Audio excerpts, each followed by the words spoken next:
Una alegría que podamos ahora estudiar este tema, ¿no? Universalismo. ¿Han escuchado algo sobre universalismo, salvación universal? Ustedes saben que esta es la gran pregunta hoy que muchas personas se hacen cuando terminan de ver algún influencer, alguna persona que sale con la idea de que Dios puede salvar a todos, pero que Dios va a salvar a todos. Entonces, esta creencia, vamos a ver en primer lugar que no es nueva. Ustedes saben que a través de la historia, el tema de la salvación se ha respondido principalmente de tres maneras. En primer lugar, la gracia está disponible para todo pecador y es el pecador el que va a responder a esa gracia. La segunda propuesta es que Dios tiene algunos escogidos, Dios tiene predestinado a algunos para vida eterna y otros para ir directamente al infierno, a la destrucción eterna. Y hay una tercera opción que dice que la soberanía de Dios decidió salvar a todos en Cristo a través de la gracia divina. Son principalmente las tres propuestas soteriológicas, las tres propuestas de salvación que se han ofrecido a través de la historia, ¿no? Por eso yo quiero que quede claro de que el tema de la salvación universal no es algo nuevo. Porque muchas veces he escuchado algunos videos que me han mandado y los que proponen esto es como que, uy, el Señor me reveló de que el Señor es amor. Yo el otro día les decía a los chicos, no hay herejía nueva bajo el sol, ¿no? No hay nada nuevo bajo el sol y no hay herejía nueva porque ya esto, y vamos a ver, que ha estado a través de todos los años, ¿no? A través de los siglos. Les presento esto para que ustedes vean de que esta teoría, esta propuesta de salvación universal se ha metido en la Iglesia Católica y les presento este libro de Hans Urs von Balthasar. William Barclay, que es un teólogo bastante reconocido dentro del ámbito evangélico, Hugo Monmal también tenía ideas universalistas de que Dios iba a salvar a todos. Entonces, no es algo ajeno, y fíjense, estos autores, algunos son de principios del siglo XX, mediados del siglo XX. Karl Barth, un teólogo bastante reconocido también, si bien él no decía no aceptar el universalismo, pero sus propuestas eran universalistas, ¿no? Dentro del mundo evangélico es muy fuerte y se está metiendo muchísimo, sobre todo, no sé si ustedes escucharon iglesias emergentes. Sí, a través de las iglesias emergentes, del tema de que cada uno interpreta las escrituras como quiere. Entonces, se está metiendo, y estos son algunos de los autores principales dentro del mundo evangélico, ¿no? Yo estoy haciendo mi tesis doctoral criticando a Thomas Talbot, que él ya desde los años 80 viene proponiendo este tema de la salvación universal. Él es evangélico y luego tenemos otro evangélico muy destacado que se llama Robin Parry. Por eso les digo, si ustedes en algún momento dicen, no, el Señor, como digo, ¿no? Esta gente iluminada, no, el Señor me mostró de que ahora Dios quiere salvar a todos, no es nada nuevo. Ya en el mundo teológico hay ya personas que han dicho esto, ¿no? Ahora, entre esos iluminados que yo les dije, hay algunos, ¿no?, que dicen ser adventistas, que proponen esto de que Dios va a salvar a todos. ¿Cuáles son algunas de las teorías, ¿no?, que proponen? En primer lugar, ellos dicen de que Dios es amor. Entonces, Dios, como es amor, Él no tiene el deseo de salvar a todos, pero no solamente el deseo, Él tiene la capacidad y la soberanía para salvar a todos. Por eso su gracia es infinita, el sacrificio de Jesús pagó por el pecado de todos, y luego vamos a ver, ¿no?, cómo interpretar ese todos que muchas veces ellos toman. Vamos a ver también de que ellos proponen que todos los seres humanos serán restaurados en Cristo, que la gracia está disponible después de la muerte y que el infierno, o el lago de fuego y azufre, tiene una finalidad de purificar al pecador, de salvar al pecador. Y escuché podríamos decir, ex-adventista, no sé si llamarlo adventista, pero él proponía de que el lago de fuego y azufre tenía esta finalidad, ¿no? Otra cosita más. Estas son premisas filosóficas o teológicas donde se enfatiza mucho la soberanía de Dios. Donde Dios es Dios y Él hace lo que quiere. Y lo que Él quiere salvar, así que termina salvando a todos porque Él es Dios, ¿no? Dios tiene un destino final para su creación. Dios no creó a los seres humanos o seres espirituales. ¿Por qué puse esto? Por el tema de los ángeles. Por el tema también de los ángeles malos, ¿no? Porque también entran en muchas propuestas soteriológicas de que Dios va a salvar a los ángeles malos para castigarlos eternamente o extinguirlos. Y acá ellos usan una analogía, el tema del Padre. Dice, nadie tiene un hijo para después vivir castigándolo. Entonces Dios no puede crear un ser humano para que después lo esté castigando en el infierno o menos para eliminarlo, exterminarlo de manera definitiva. Eso es uno de sus argumentos, ¿no? Por otro lado, tenemos también que ellos dicen que su bondad demanda la salvación de todos los seres racionales. La omnipotencia y la omnibenevolencia, que vendría a ser el amor total, el amor puro de Dios, ¿no?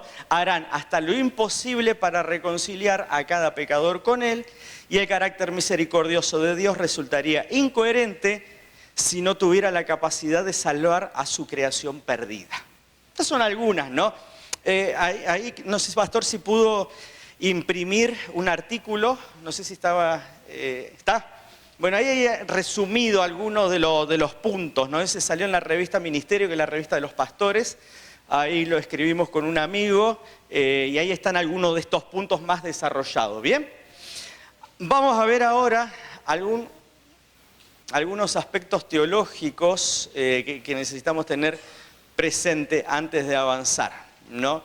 Quiero dejar bien claro, a ver, si no puedo. Estas palabras. No quiero que quede claro porque vamos a hablar de esto. Hermenéutica es la ciencia que se encarga de estudiar textos, no solamente la Biblia, pero textos donde hay herramientas para poder entender, ¿no?, esos textos. Entonces nosotros tenemos hermenéutica bíblica, es decir, las herramientas que nos ayudan a entender lo que dice la Biblia. ¿Cuáles son las herramientas hermenéuticas bíblicas que nosotros tenemos? Muy bien, escritos de Elena de White. ¿Qué más? Comentarios bíblicos. Estudiar el contexto histórico, literario. ¿Qué más? Hay uno que no se tienen que olvidar, que es nuestra principal herramienta hermenéutica, la principal herramienta que tenemos para interpretar la Biblia. A ver. La Biblia es muy buena, esa, la misma Biblia se interpreta a sí misma, pero hay algo fundamental. El Espíritu Santo, ¿no? La oración pidiendo que el Espíritu Santo nos ayude a entender la Escritura. Una Escritura que se interpreta a sí misma. Ahora, a nivel teológico, ustedes van a ver que, o si leen algunos artículos, se habla de macrohermenéutica, mesohermenéutica y microhermenéutica. Yo quiero que tengan bien en cuenta esto porque ahora voy a hablar sobre esto, ¿no? Para ver cómo se monta el universalismo desde sus orígenes, desde sus inicios. ¿Qué es la macrohermenéutica? La macrohermenéutica es la manera de entender, ¿no?, un escrito desde sus presupuestos fundamentales. Ahora, ¿qué son los presupuestos fundamentales? ¿Cómo ustedes entienden la realidad principalmente de Dios, del ser humano y del cosmos que nos rodea, de todo lo que nos rodea? Macrohermenéuticas son las presuposiciones. ¿Qué es una presuposición? Algo que yo ya doy por sentado, algo que ni siquiera a veces me lo cuestiono, ya, ¿no? Entonces, es una presuposición, algo que yo ya supongo de entrada, por eso es pre, con respecto a algo. Entonces, las presuposiciones que yo tengo con respecto a Dios, no vamos en este caso en teología, con respecto a Dios, ¿qué es lo que creo, qué es lo que cree el otro con respecto a Dios? ¿Quién es Dios? ¿Qué es lo que hace Dios? Eso repercute en la mesohermenéutica. ¿Qué es la mesohermenéutica? Es cuando yo articulo las creencias. Las creencias que yo tengo con respecto a quién es Jesús, qué es lo que hace Jesús, qué es lo que es la iglesia, por qué el sábado. Ahora les voy a poner un caso para que veamos cómo se da. Entonces, la mesohermenéutica es a un nivel de doctrina, de creencias. ¿Cuántas creencias nosotros tenemos como iglesia? 28. Bien, 28 creencias fundamentales. Eso vendría a ser nuestra mesohermenéutica. Pero están fundadas o están relacionadas con la micro y la macro, que ahora vamos a ver. Ahora, la microhermenéutica es la herramienta que analiza el texto en sí, el texto bíblico, versículos, capítulos, libros de la Biblia. Les doy un ejemplo. Mesohermenéutica del santuario. No tenemos el santuario. Yo el año pasado di todo el año en los cultos de oración de Santa Rosa de la Pampa, hablé sobre el santuario. Y una hermana me preguntó, y pastor, ¿por qué los católicos y los evangélicos no creen en el santuario? Si no leen los mismos textos, microhermenéutica, no leen los mismos textos que están en Éxodo, en Hebreos, no leen los mismos textos que dicen que hay un santuario celestial. ¿Sí? Bien, en la microhermenéutica vamos por la misma línea, pero ellos ¿por qué interpretan diferente? ¿Por qué no aceptan de que hay un santuario en el cielo? ¿Saben por qué? Principalmente por su macrohermenéutica. ¿Por qué? Porque ellos entienden, principalmente por tomar a Platón y Aristóteles, ¿lo ubican? ¿Sí? ¡Ah, qué versado en filosofía!, ¿no? Platón, Aristóteles van a tener un concepto de lo divino, Platón en este caso del ser, ¿no?, del mundo de las ideas y todo eso, pero ellos creen de que las ideas, lo divino, es atemporal. Bien, ¿qué es atemporal? Que no hay tiempo, ¿no? Inmutable, ¿qué es inmutable? Algo que no cambia, bien. Por lo tanto también es impasible. ¿Qué es impasible?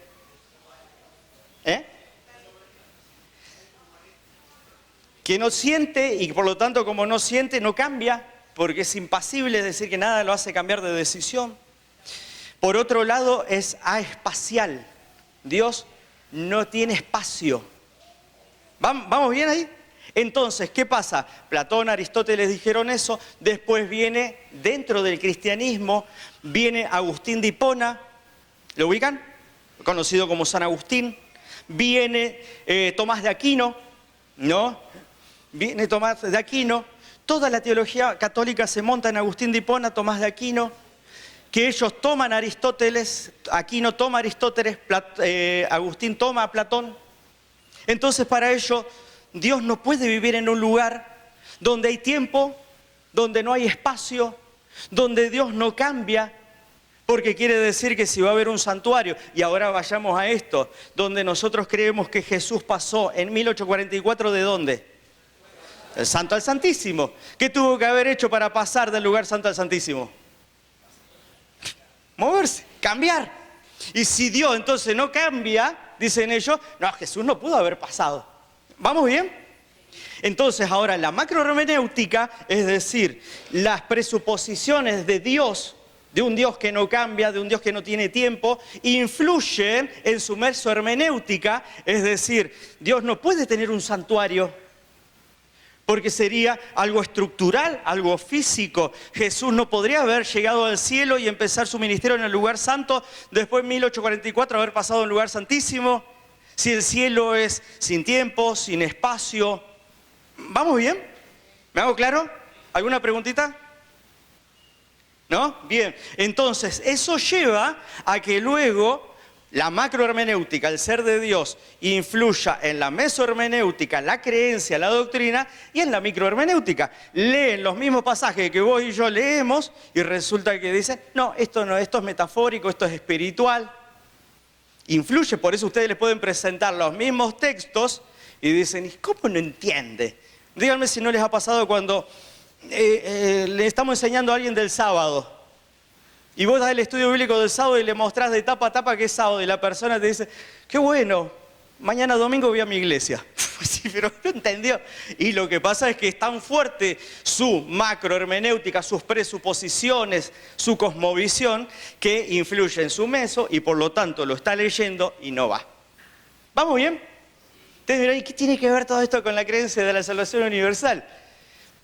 Muchísimo. ¿Por qué? Porque hubieron dos personas que crearon, ¿no? Que sistematizaron, que organizaron hace mucho tiempo, fíjense la fecha, ¿no? Fíjense, Clemente de Alejandría y Orígenes de Alejandría. Miren la fecha. Ellos ya propusieron de que Dios iba a salvar a todos. Vuelvo a decir, no hay herejía nueva bajo el sol. Fíjense que ellos van a proponer de que Dios es un Dios de amor, que va a salvar a todos. Y a partir de, yo en el 2014 empecé a estudiar este tema de Clemente y Orígenes, ¿no? Porque hice mi tesis de maestría sobre el tema del infierno y cómo ellos creyeron en el infierno. Entonces me empezó a llamar la atención y empecé a descubrir de que ellos tenían un problema macrohermenéutico. Porque ustedes leen los escritos de ellos, sobre todo sobre los principios de Orígenes, leen unos libros que se llaman Estromatas de Clemente, y ustedes van a ver que ellos usan un montón de versículos bíblicos para sustentar su creencia. Y ustedes van a ver que los nuevos universalistas sustentan con versículos bíblicos. Pero entonces, ¿por qué? ¿Cómo interpretan esos versículos? Me puse a pensar, a ver, hasta que empecé a ver cuál es su macrohermenéutica. ¿Qué es lo que ellos creen con respecto a Dios? Y es interesantísimo porque tanto Clemente como Orígenes empiezan a tomar la filosofía de su entorno. Estamos hablando de Alejandría, una ciudad cosmopolita, una ciudad que recibía creencias de todos lados. Sobre todo la filosofía platónica, neoplatónica de Orígenes, lleva a que quieran armonizar la filosofía con la Biblia. Y esto es algo que el pastor Plen hizo recién énfasis, ¿no? ¿Por qué a veces tenemos que tomar de otro lado? ¿Por qué a veces queremos parecernos a otros cuando ya la misma Biblia se interpreta a sí misma, la misma Biblia propone y tiene principios? Y ellos dijeron, no, si queremos llegarle a los paganos, si queremos llegarle a los filósofos, vamos a mostrarle la Biblia de una manera filosófica. Y entonces comenzaron a integrar las creencias filosóficas de Platón, de Aristóteles, empezaron a meterse en sus enseñanzas. Ahora, ellos, ¿no?, van a utilizar lo que se llama categorías helénicas con respecto a la comprensión de la naturaleza de Dios. ¿Y cuáles son algunas de ellas? Yo puse acá las más importantes porque son varias, ¿no? Pero para Orígenes y para Clemente Dios es inmutable. Es decir, Dios no cambia. Dios no cambia. Dios tiene desde la eternidad un propósito y lo va a cumplir porque Dios no puede cambiar. Eso es una inmutabilidad absoluta, diríamos, ¿no? Por lo tanto, Dios es impasible. Nada puede hacerle cambiar su voluntad. Nada puede hacer cambiar sus decisiones. Por lo tanto, también tengamos en cuenta que es atemporal y aespacial, ¿no? También vemos que esto, al entender esto, de que Dios no cambia, de que Dios realmente es inmutable, impasible, atemporal, lleva a adoptar unas creencias ¿no? Antropológicas, soteriológicas, escatológicas, que se adaptan al ser de Dios. Ahora lo voy a explicar todo esto. Para ello, releyeron y reinterpretaron los textos bíblicos, haciendo uso de una microhermenéutica. ¿Bien? Ahora les explico qué es esto. Ellos dijeron, Dios es inmutable, Dios es amor, así que Dios, si crea los seres racionales, ángeles, seres humanos, y Dios tenía el plan de que ellos vivan para siempre con Él a su lado, Dios no cambió sus planes y no los va a cambiar. Así que ellos cayeron en pecado por la libertad. Ellos hablan mucho del libre albedrío. Dice, Dios le dio libertad, ellos eligieron mal, pero Dios los tiene que salvar, porque los creó para ser salvos por siempre. Entonces, ahí está el tema de la inmutabilidad. Ellos deciden, no, las personas deciden ser salvas y hay otros que no. Entonces ellos dicen, en algún momento de la eternidad, en algún momento, Dios les va a mostrar realmente su amor y ellos van a terminar convenciéndose y se van a convertir.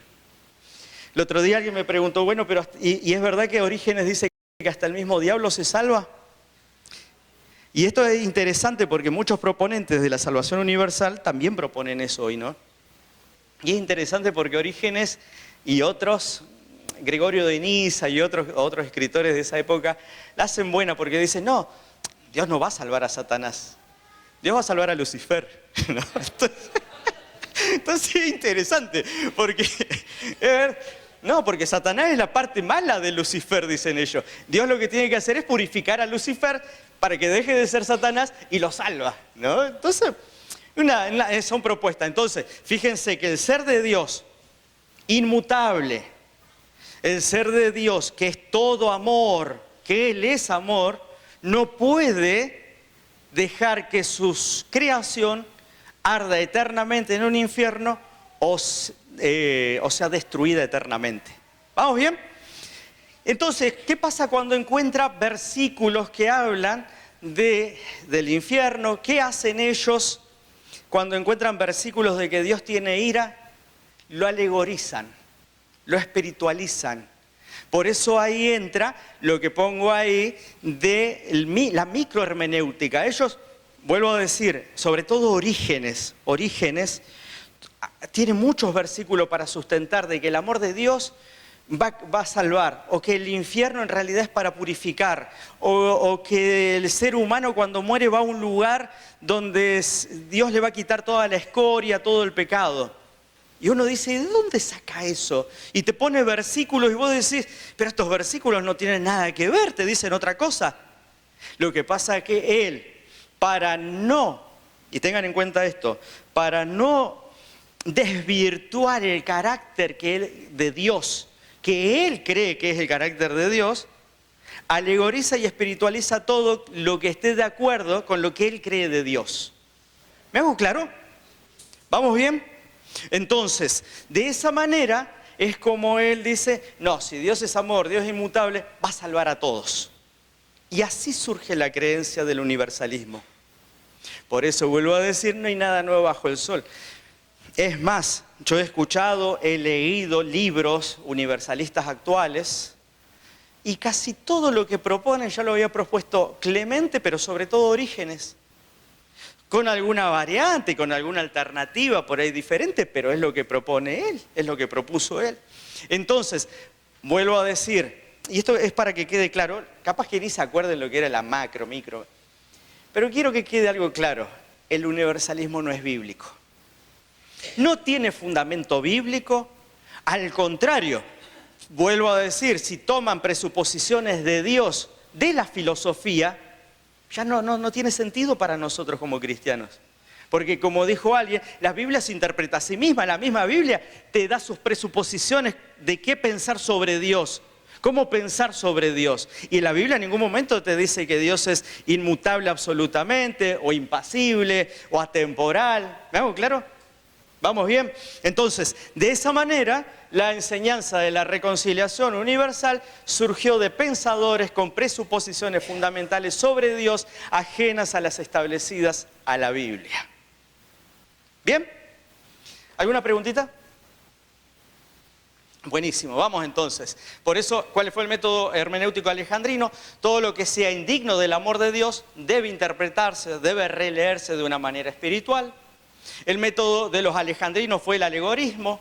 Clemente y Orígenes utilizaron fuentes e ideas platónicas, estoicas, pseudopigráficas del Nuevo Testamento para elaborar sus creencias, y para ellos el fin último es la restauración de todo ser racional. Bien, ahora, ¿qué enseña la Biblia sobre esto? Y yo creo que es bastante claro, ¿no? La Biblia es clara. La Biblia, en primer lugar, te dice que de principio a fin Dios hizo la provisión divina para salvar a toda la humanidad. Dios hizo provisión, y lo conocemos bien y lo sabemos bien, por un versículo que seguramente ustedes lo saben, pero re bien. ¿Cuál es? Juan 3:16. Porque de tal manera amó Dios al mundo, un mundo que no lo quería, un mundo que lo rechazó. Amó tanto al mundo que dio, ¿no? Un Dios que trasciende el tiempo, que trasciende el espacio, que entra en la humanidad y por eso se encarna y da a su Hijo para que todo, fíjense ahora, aquel que en Él crea, es decir, que hay una acción voluntaria del creyente, hay una condición, entonces, para que todo aquel que en Él cree no se pierda. Y ustedes saben que esto a mí me encanta porque la palabra que utiliza ahí es una palabra griega que se llama apolimi. Apolimi es justamente destrucción. Entonces, no es que se perdió como yo me pierdo seguido, yo les digo la verdad, tengo cero orientación espacial. Siempre digo que mi esposa es el GPS de mi vida, ¿no? Pero literalmente ella tiene una ubicación espacial espectacular, yo no, soy un desastre. Entonces, es interesante porque no es el hecho de perder, sino que Dios vino para que vos no seas destruido, para que yo no sea destruido.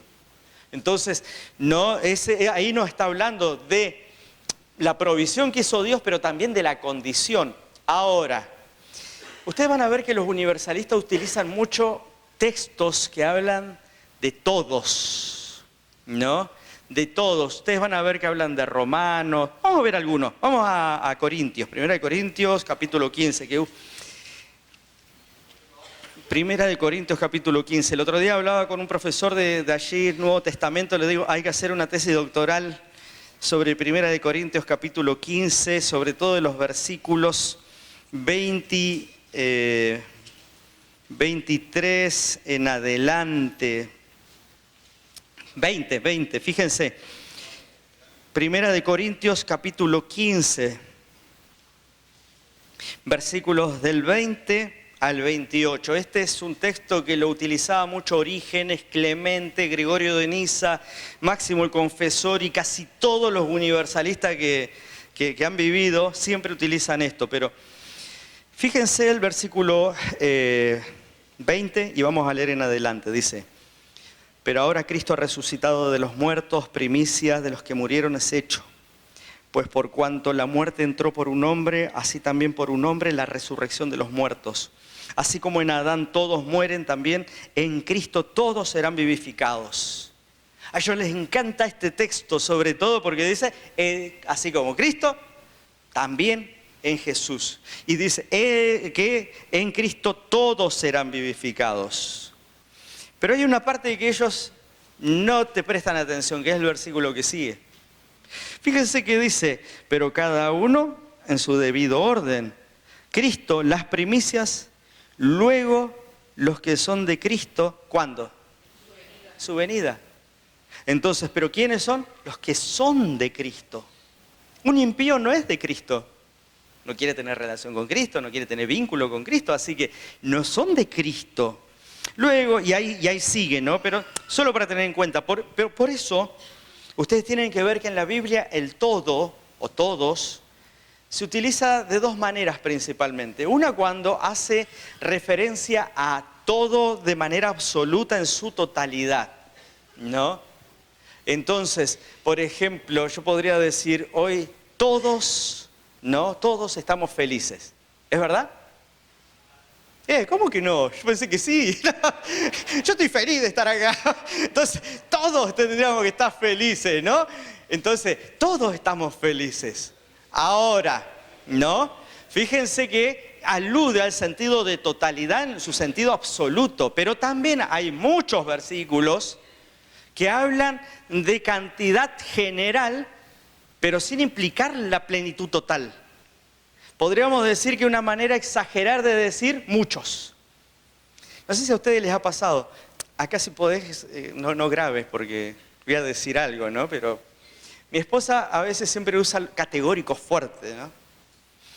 Cuando te dice, siempre dejás, ¿no?, la canilla abierta. No es siempre, pero ella le mandó siempre, ¿no? Y justo una vez que me había olvidado, ya, siempre, ¿no? Todo, ¿no? Eso. Y también encontramos a veces, no, ¿cómo te va? Todo mal. Che, pero todo. Hay cosas que te fueron buenas, pero vos lo usás el todo categórico. Todo, siempre.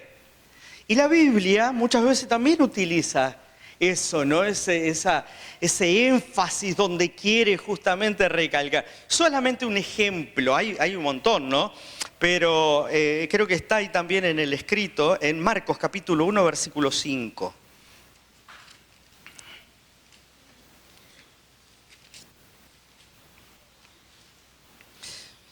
Vamos a leer del versículo 4 donde dice: bautizaba a Juan en el desierto y predicaba el bautismo de arrepentimiento para perdón de pecados. ¿Quiénes acudían a él? Toda la provincia de Judea. ¿Y quién más? Todos los de Jerusalén. Y eran bautizados por él en el río Jordán confesando sus pecados. Vos decís, ¡pa! ¡Qué éxito! ¿Que no quedó nadie en la casa en toda la provincia de Judea? Y los de Jerusalén, todos. No sé si me hago claro. La Biblia utiliza muchas veces esas expresiones para dar énfasis en que van a ser muchos, ¿no? Fíjense acá, todos los de Judea. ¡Pah! Todos, ¿no? Si alguien me pregunta, ¿y fueron muchos a Salto Encantado? Sí, toda la asociación. Entonces, fíjense que es una expresión, es una herramienta justamente para destacar esto. Ahora, ¿es posible conocer si los autores lo utilizan de manera retórica o literal? Sí, pero volvemos a un principio hermenéutico, a un principio de interpretación. Depende del contexto. Hay que revisar qué es lo que hay antes, qué es lo que hay después. Si nosotros queremos que la palabra sea viva, si nosotros queremos justamente una palabra viva, y siempre vamos a tener que analizar el contexto literario. ¿Qué dice antes? ¿Qué dice después? ¿Qué dice el libro? ¿Cuál es el contexto teológico de lo que estamos escuchando, de lo que estamos viendo, ¿no? Entonces, depende del contexto inmediato y teológico. Los textos de los versículos analizados por universalistas, no hay tiempo, pero muestran otra interpretación más acorde a lo expresado por las Escrituras. Ustedes van a ver que ellos siempre toman fuera de contexto, ¿no? Y esto hay que tener en cuenta. El contexto, siempre vamos a ir a lo mismo, ¿no? Ustedes van a ver que en la Biblia es clara la condicionalidad de la vida eterna. En el Nuevo Testamento se presenta que la vida eterna está condicionada ¿a qué? En primer lugar, a la justificación. Y en segundo lugar, a la santificación. Entonces, Dios va a salvar personas justificadas en Cristo, pero también santificadas en Cristo, en el Espíritu Santo. No es que va a salvar a todos, no a aquel que no quiso justamente aceptar el Evangelio. Por eso las promesas de inmortalidad encuentran su cumplimiento en Jesús. En la Biblia vamos a ver que la persona puede perder esta inmortalidad. La persona puede perder justamente, y mañana lo vamos a ver en el juicio investigador. Mañana cuando veamos un poco de perfeccionismo y juicio investigador, vamos a ver que para eso es el juicio investigador, para evaluar a ver quién sigue, ¿no?, la fe en Cristo y quién no. Entonces, hay una condición, por eso ni hablar del pecado contra el Espíritu Santo. Ustedes saben que este es un temón cuando ustedes hablan con un universalista y dicen, pero ¿y el pecado contra el Espíritu Santo? Fíjense que es claro, ¿no? Entonces, el pecador justificado realiza una elección en vida. La salvación es mientras estoy vivo. La salvación se da en el momento presente. Las consecuencias de esta elección se evidencian en sus obras de obediencia a la voluntad divina. La vida eterna se puede perder por decisión propia. La salvación en el libro de Apocalipsis muestra de manera clara la justificación, la santificación y la glorificación de los creyentes. Y si no, miren las 7 iglesias. El mensaje de las 7 iglesias. ¿Quién es el que va a comer del árbol de la vida? ¿Quién es el que? ¿Quién? El que vence. Acá ves una acción de parte del creyente. Si vos querés vida eterna, y te la tenés que ganar. Tenés que esforzarte. Entonces, de esa manera es como nosotros tenemos que tener en cuenta que hay condicionalidad. Bueno, vida después de la muerte, esto es clarísimo. Nosotros creemos de que la persona cuando muere deja de existir, no va al cielo, no va al infierno, no va al purgatorio, no va a ningún lado para seguir perfeccionándose, purificándose. Eso es claro, ¿no? Avanzo el tema del infierno, que es un tema que me encanta, ¿no? El tema del infierno es clarísimo también. El infierno es para castigar y destruir. Entonces, no es para purificar. En ningún momento en la Biblia se presenta de que tenga una finalidad redentiva, curatoria, como llama Orígenes y varios otros, ¿no? ¿Vamos bien hasta ahí? ¿Alguna preguntita? ¿Vamos bien? Bien, entonces el propósito final de Dios, ¿no? Es la restauración edénica. Pero la restauración tiene que ver con salvar al que quiere ser salvo en Cristo Jesús, santificado en Cristo Jesús. Por eso es que el clima escatológico de los redimidos se encuentra en su resurrección y glorificación. El establecimiento del reino de Dios cumplirá las profecías del Antiguo y el Nuevo Testamento acerca de la reconciliación de Dios con su pueblo. Es por causa, y esto quiero que quede claro, por causa de su amor que permitirá que aquellos que no tuvieron una relación con Él, serán excluidos de su reino. Porque ¿a dónde viene? ¿Por qué puse esto? Porque ellos dicen, no, pero si Dios es amor, no puede castigar. Si Dios es amor, no puede dejar a su creación fuera de la tierra nueva. Pero justamente es su amor la que excluye, ¿no? La que excluye a aquel que no quiso compartir con Él, aquel que no quiso entregarle su vida a Él, aquel que no quiso prepararse para vivir en el reino de los cielos. Es por su amor, por su justicia, que dice, mira, vos no quisiste, acepto tu decisión. Entonces quédate afuera. Te voy a tener que destruir, va a ser lo mejor para vos. Pero no es justamente porque Dios no tenga amor hacia su creación. Algunas cositas interesantes de la hermana White. Ustedes saben que los pioneros vivieron en un tiempo donde el universalismo era fuerte. Los pioneros adventistas vivieron en un contexto donde los universalistas escribieron muchísimos libros. Yo hice una recopilación más o menos de libros que se escribieron entre el 1750 al 1850. Tengo en digital nada más y los bajé para hacer un trabajo, aproximadamente 100 libros de esa época. Entonces, era un momento crucial donde el universalismo empezó a crecer en Norteamérica. Y ustedes saben que hay relatos muy, muy interesantes, ¿no? Sobre el tema, cómo nuestros pioneros rechazaron el universalismo. Guillermo Miller, por ejemplo, hay testimonios, ¿no? Donde Guillermo Miller, en realidad Guillermo Miller predicaba contra el universalismo y otras personas escribiendo sobre Guillermo Miller decían que era una persona que agarraba la palabra de Dios y los universalistas temblaban. Entonces, dice que cuando Miller predicaba de la venida de Jesús, destruía cualquier argumento. Y estos diarios dicen justamente entre ellos el universalismo, ¿no? Hay un relato también de José Bate, donde José Bate se encuentra y va a una posada donde el dueño era universalista, el director de la escuela era universalista, y entonces él los invita a la reunión y dice que gracias a Dios esas personas después quedaron con la fe del segundo advenimiento, la fe, ¿no?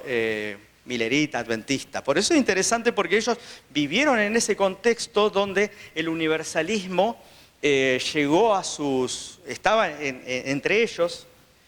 Pero ¿qué es lo que destaqué de todo esto al hacer este estudio? De que las creencias, los pilares, los hitos, los fundamentos del mensaje adventista no permitieron que entren estas creencias. ¿Cuáles son los hitos? ¿Cuáles son los fundamentos de la fe adventista? Y que nuestros pioneros lo sabían bien. Santuario. ¿Bien? Santuario. ¿Qué más? Sábado. La perpetuidad de la ley. La inmortalidad condicional del ser humano. Pero más que las 28 fueron eso, porque ahora vamos a ver que no es compatible la fe adventista con el universalismo. No es compatible con el cristianismo, menos con el adventismo. Porque, después paso a la otra, ¿no? Pero fueron esas creencias, su predicación del mensaje de los 3 ángeles, que no lo veían compatible. No, esto no tiene sentido, ¿no? La propuesta universalista a lo que nosotros creemos. Por eso, fíjense que la hermana White tiene 4 páginas del conflicto de los siglos donde ella se opone y da un montón de versículos contra el universalismo. Un montón de versículos, es impresionante la batería. Parece como que agarró una ametralladora y todo universalista, ¿no? Porque da versículo tras versículo donde ella rechaza esto. Es más, pone un ejemplo que es interesantísimo porque cuenta la historia, el fallecimiento de un chico, ¿no? Y ella entonces cuenta de que este hombre empezó a decir, no, porque él está en la gloria de... Y pone el ejemplo de David, ¿no? Cuando muere uno de sus hijos, ¿no? Entonces, y ella, ¿cómo concluye, no? ¿Cómo concluye ella cuando termina esa parte? Dice, fábula amena, por cierto, muy apropiada para satisfacer el corazón carnal. Y fíjense lo que dice ella, es la doctrina del mismo Satanás y produce el efecto que él desea. Entonces, fíjense que aparte del santuario, aparte del sábado, el mensaje de los 3 ángeles, aquel que acepta el universalismo está rechazando lo que dijo, ¿no? El don de profecía. Entonces, fíjense que ella sigue diciendo, ¿es entonces de extrañar que con tales enseñanzas la iniquidad abunde? A ver, vuelvo para atrás. Pero acá viene otro tema interesante porque dice, muchos a quienes les repugna la doctrina del tormento eterno se lanzan al error opuesto. En esa época estaba muy marcado el calvinismo, donde decía, unos están para vida eterna y otros van derecho al infierno, ¿no? Y ella en el conflicto de los siglos toma a un predicador que se llama Jonathan Edwards, que él escribió un sermón, Pecadores en las manos de un Dios airado, y entonces ellos, hablando del infierno, lo toma a él y lo rebate, ¿no?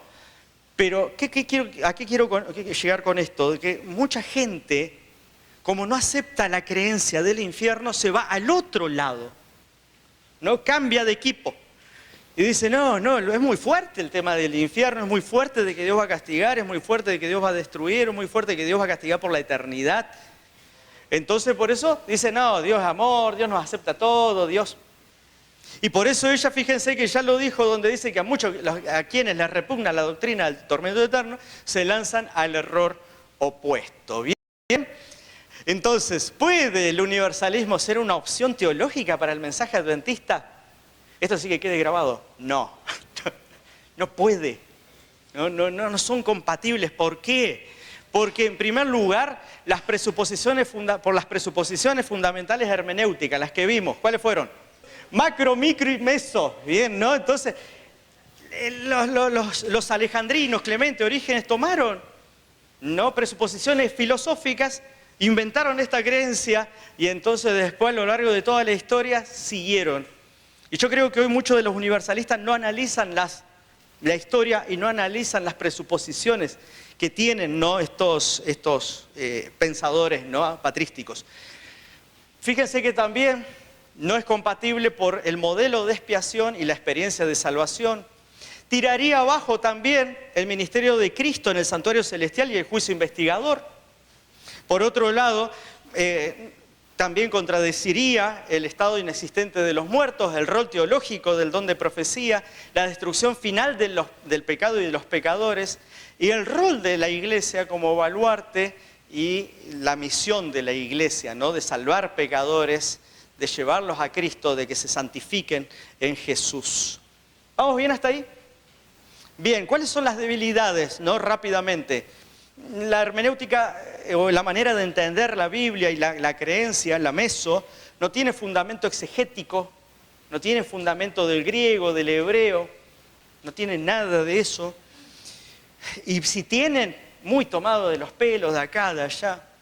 Su fundamento exegético posee fundamentos griegos ajenos. Esto lo puse porque Pablo en Tesalonicense, cuando dice que viene con el fuego eterno para castigar, usa la palabra colasis. La palabra colasis la agarran varios universalistas y dicen, no, pero no tiene que ver con destrucción, tiene que ver con restauración. Entonces toman un pasaje de un pensador griego, Arístines, no sé de dónde, y dicen, no, pero Arístines usó colasis para hablar de una planta que está media torcida y la pone y entonces ya agarran y se van a otro lado y te lo traen y vos decís, no, pero no, a ver, tráeme algo más claro, más conciso, más... Por eso puse eso. Y la escatología universalista no ve la esperanza del regreso de Jesús y la resurrección como importante. ¿Qué es lo atrayente entonces? Y esto es algo que también reflexioné bastante. ¿Qué es lo atrayente? En primer lugar, soluciona de manera rápida los misterios de Dios.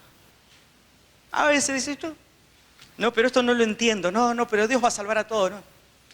Ahora, consuela la falta de conversión de los seres amados. Yo he visto que, a ver, ¿y esto dónde lo vi? En los comentarios, no sé si ustedes son lectores de comentarios, a mí me llama la atención mi esposa, ¿no? Corta otra vez, pero a ella le encanta mirar los comentarios, ¿no? Cuando sale algo, a ver qué dice, ¿es lo más rico? Mira los comentarios, a ver cómo opinan. Y yo he visto algunos videos de estos que salen con esta creencia, y veo los comentarios y algunos ponen, amén, esto es lo que yo necesitaba porque tengo mi hijo, mi esposo, mi nieto, mi papá, mi mamá, que no quieren aceptar, pero ahora estoy tranquilo y encuentro paz porque... Cuidado con eso, ¿no? Cuidado. Sí. Entonces es una mentira, ¿no? Que da consuelo. Y si uno no está firme, puede caer, ¿no? Promueve la hermenéutica posmoderna relativista. ¿Qué significa esto? Yo leo como quiero, yo estoy leyendo este texto y a mí me parece que es así. Vos con tu verdad, yo con mi verdad.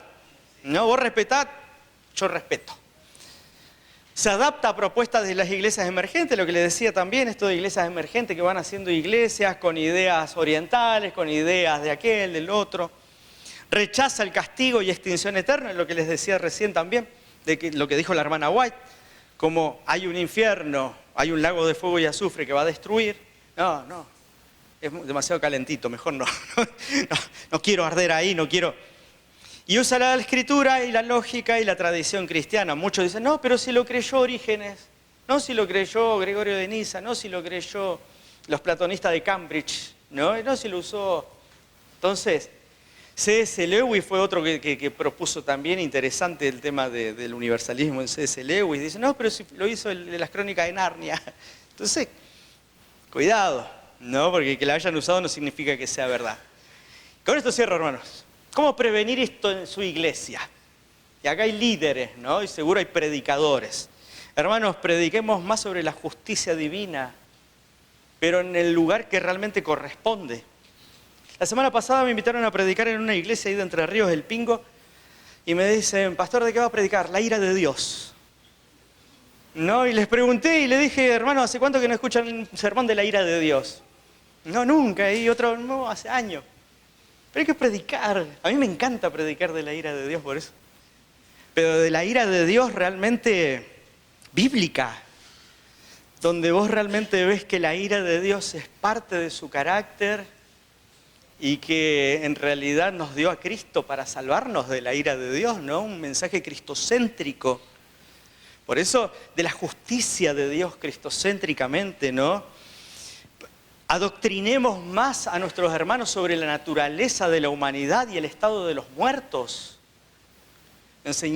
Prediquemos más, enseñemos más. Los que dan estudios bíblicos, enseñémosles a nuestros catecúmenos qué es lo que enseña la Biblia sobre el estado de los muertos. A veces por ahí pasamos de largo y leemos 2, 3 textos, ¿no? Enseñemos más, enseñar sobre revelación, inspiración, la autoridad de la hermana White, ¿no? Y por eso agradecemos al pastor Maximiliano por este momento donde podemos hablar más sobre el espíritu de profecía, el rol de ella, ¿no? Como teóloga, como exponente de la palabra de Dios, ¿no? Como la revelación de Dios. Y describir o predicar más sobre el proceso de justificación, santificación y glorificación. Bien, así que, ¿se entendió? ¿Sí? Bien, me quedo tranquilo, ¿eh? ¿Cómo empezó a introducirse el universalismo? Fue por este caballero, Oscar Sande. El tema es que él fue pero ganó mucha influencia con la Reforma Pro Salud. Muchas personas lo seguían porque él proponía, ¿no?, el tema de Reforma Pro Salud. Y yo creo que aprovechó ese envión que él tenía y de repente empezó a alargar, ¿no? De a poco. Y yo los videos que vi y me di cuenta que los comentarios que vi fueron de algunos videos de él, ¿no? Pero eso es lo que, no solo de él, sino de varios. No, porque tantos años y ahora el Señor me reveló y ahora, ¿no? En él y en varios otros, cuando en realidad ya lo dijo Orígenes, ya lo había dicho Orígenes, ya lo dijo Gregorio de Nisa, que es otro autor patrístico. Ustedes saben que es interesante, cierro con esto, pero yo veo que hay 3 momentos en la historia donde el universalismo sí fue fuerte. Primera parte con Orígenes, Gregorio de Nisa, unos años después, Máximo el Confesor. Año 533, concilio de Constantinopla II. Condenan a Orígenes y condenan como anatema, la iglesia, ¿no?, en ese concilio, condena el universalismo. A partir de ahí hay un silencio impresionante hasta la Reforma. En la época de Lutero también habían algunos universalistas, pero eran místicos. Lutero tiene una carta que le escribe a otro diciéndole: mirá, estos días me encontré con una persona que cree que se van a salvar todos, ¿no? Entonces Lutero tiene una carta donde más o menos explica, así que ya estaba en la época de él. Pero después, ¿no?, año 1600, 1700, Inglaterra, hay un grupo que se llaman los platonistas de Cambridge que vuelven a retomar a los clásicos en esos, Platón, Orígenes, Gregorio, y otra vez empiezan a adoptar estas ideas y vuelven a redescubrir esto. Se mete a través de místicos alemanes, místicos británicos, y van a las colonias, muchos de estos místicos a las colonias norteamericanas. 1700 empieza un auge impresionante en las colonias americanas. Y fíjense que para el 1800 es impresionante la producción literaria. 1820 empiezan a tener universidades. Pero yo quiero que ustedes vean, porque 1800 ya empieza un auge y 1844 ya estamos nosotros. ¿No? Fíjense que como que también se va preparando. Y por eso vuelvo a hacer énfasis. Nuestros pioneros lucharon contra esto.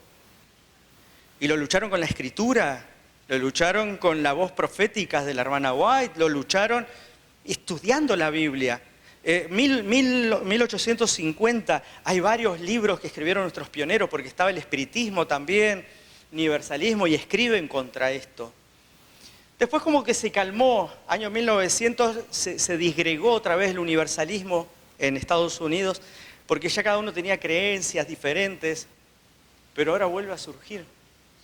Yo creo que es porque estamos en el tiempo del fin, donde el engaño, las redes, otra vez vuelve a surgir, ¿no? Entonces, por eso, hermanos, estudiemos la palabra, estudiemos, ¿no?, la Biblia con fuerza, para poder ser como Guillermo Miles, que cuando agarramos la Biblia tiemblen, ¿no? No solamente ellos, sino otras personas que van en contra de lo que dice, ¿no?, la palabra.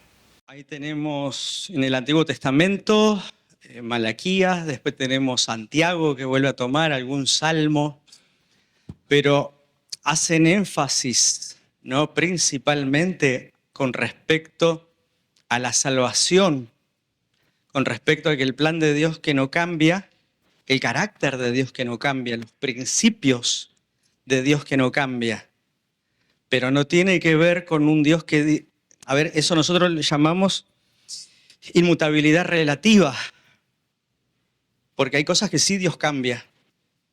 Fíjense, por ejemplo, Dios elige a Saúl, después lo rechaza. Entonces, Nínive iba a destruirla, después cambia. Un filósofo griego eso no lo entiende, no lo acepta, porque Dios no puede cambiar. Es una inmutabilidad absoluta. Entonces, un filósofo griego, y por eso los patrísticos, estos Orígenes, Clemente, no entendían esos cambios de Dios. Y por eso ellos decían, no, esto hay que interpretarlo espiritualmente. Y tengo pasajes, sobre todo, Orígenes escribe un comentario sobre Génesis, donde él claramente dice, no, estos cambios de Dios hay que entenderlos espiritualmente, porque Dios no cambia. Por eso esa es la diferencia. Nosotros en la Biblia vemos a un Dios, ¿no?, que toma decisiones y después, por las condiciones humanas, por la respuesta humana, va cambiando. En ese caso, un filósofo no lo aceptaría. No sé si me hago claro. ¿Había una más allá atrás? No, si sale en la grabación. No me sale. Bien, tengo una consulta. En cuanto a, usted mencionó de cómo prevenir la inmersión del universalismo dentro de la iglesia y hablaba sobre la justicia divina. Ira, juicio e infierno. ¿Por qué tanto el infierno se tiene que mencionar dentro de nuestras creencias? Por ello estoy mezclando un poco las ideas con la que es el pensamiento popular, que morís y tenés tres opciones: infierno, purgatorio, cielo. O sea, es el pensamiento popular donde nosotros vivimos. Pero dentro de la iglesia, ¿cómo hablamos, cómo abordamos realmente bien el infierno? Porque lo clásico es decir, acordate que el infierno no existe, vos te morís y pasás a esperar hasta la venida de Cristo. Entonces, le escuché tantas veces a usted con la palabra infierno que me quedé con la duda de por qué tenemos que mencionar y aclarar bien ese tema. Justamente hay que aclararlo porque no existe el infierno. Entonces, hay que entender que la palabra infierno no aparece en la Biblia, ¿no? Pero es el concepto común. Lo que sí aparece es la palabra ajena, ¿no? En el Apocalipsis encontramos lago de fuego y azufre. El gran problema que tenemos, que muchos hermanos tienen, que yo lo he visto esto, por eso fue que hice mi tesis, por eso. Ahí en academia.edu, busquen página academia.edu, busque Cristian Varela con H, y tengo casi 4 artículos escritos sobre el tema del infierno, el lago de fuego, la destrucción de los impíos. Yo creo que hay que predicarlo, en primer lugar, para que se tenga en cuenta la naturaleza y el propósito de por qué Dios va a destruir a los impíos. Porque los universalistas no entienden ese hecho o no lo quieren aceptar.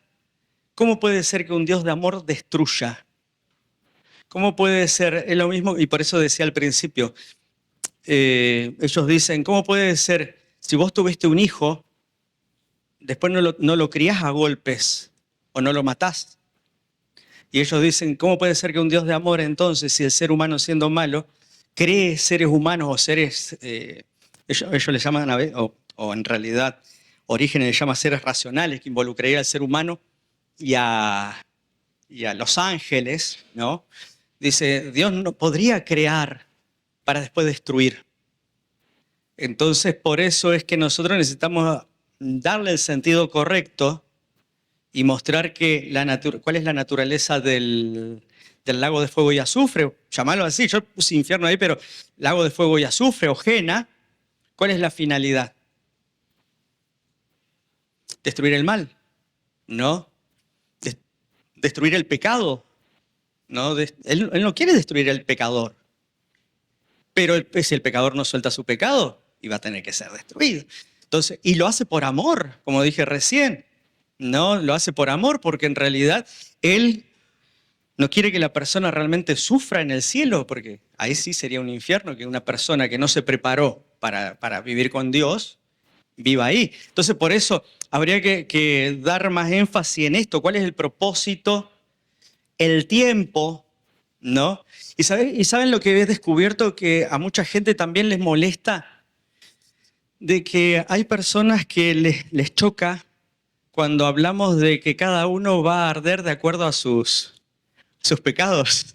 Entonces, pero yo lo he visto hasta dentro de la iglesia adventista, que dicen, ¿no? ¿Y por qué no ardemos todo de un solo saque?